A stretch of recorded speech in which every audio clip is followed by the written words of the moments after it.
Hi there everyone, I hope your day is going well. I'm here making a pumpkin carrot cake birthday cake for me for tomorrow. And Raymond of course is helping because he's eating dicing and helping that sort of way. You gotta help when you're in the kitchen. Yes, right? I wanted to have a carrot cake. I wanted to have a shape like pumpkin because October is my month. And I wanted to show you guys this one because it's special to us.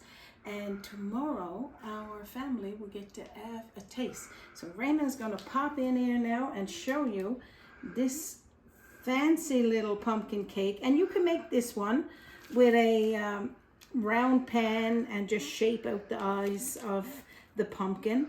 But nothing fancy to it, of course, just a little bit.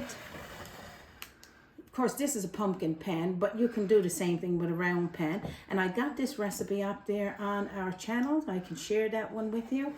But this is it, as good as it gets. And I just wanted to pop in and share it with you. So hope your day is going well. Thank you for stopping in. Toodaloo! Toodaloo.